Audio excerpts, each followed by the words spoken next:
Bonjour à tous, c'est Julien de Honor MS. On est aujourd'hui à la Paris Games Week et je suis avec le responsable presse de Sony, Jérôme Bazadon. Bonjour Jérôme.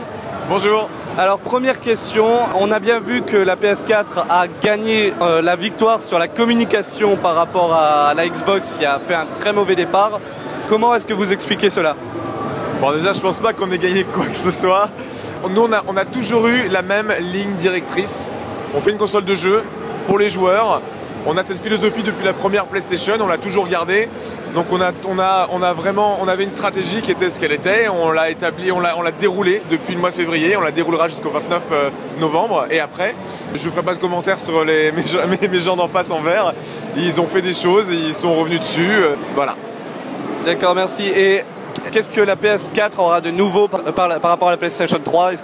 Il y a un paquet de nouveautés sur la PlayStation 4. Bon, la première, évidemment, c'est technologique. C'est une machine de guerre. C'est la console la plus puissante de l'histoire des jeux vidéo. Donc ça permet d'avoir des graphismes incroyables, une intelligence artificielle incroyable, des animations de folie.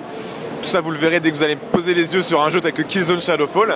Ça, c'est la première chose. Et la deuxième chose qui est importante à souligner, c'est quand la PlayStation 3 est sortie, on était en 2006 au Japon. À l'époque, il n'y avait pas de réseaux sociaux. Donc il n'y avait pas Facebook, il n'y avait pas Twitter, il n'y avait pas tout ça. Il n'y avait pas non plus YouTube, il n'y avait pas de smartphone. Tout ça, ça a radicalement changé la manière dont on consomme aujourd'hui.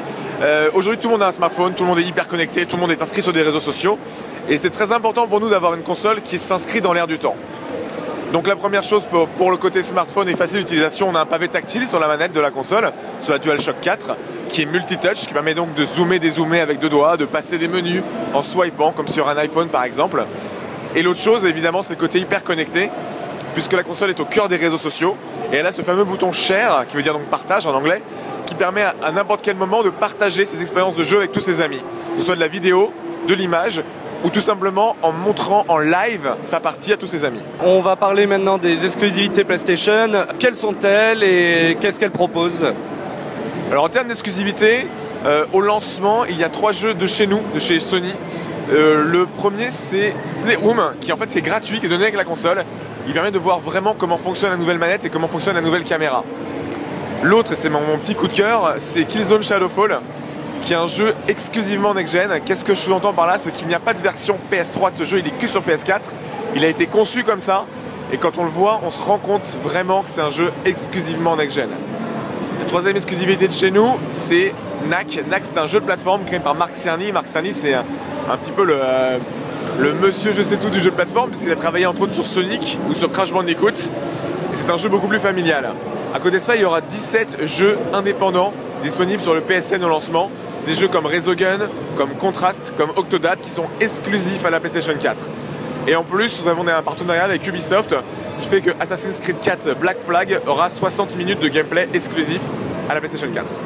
Ça, c'est juste au lancement. Et après, il y aura encore plein de jeux exclusifs tels que Drive Club, tels que Infamous Second Son, tels que The Order, du contenu exclusif pour Watch Dogs, etc.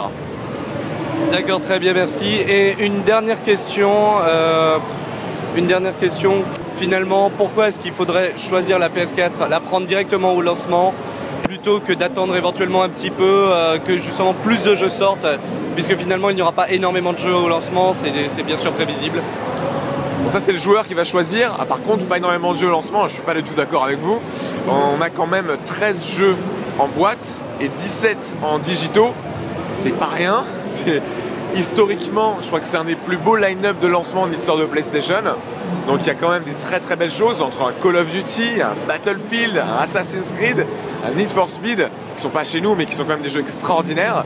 Je pense qu'il va y avoir quand même beaucoup de choses à jouer. Après, les gens qui se disent je vais attendre qu'il y ait plus de jeux, ce sera encore plus dur pour eux de choisir les jeux qu'ils vont acheter avec leur console. Après, chacun fait comme il veut. La console sort le 29 novembre. Il y a beaucoup de gens qui l'ont précommandé et je tiens à les remercier d'ailleurs de leur confiance et de leur soutien.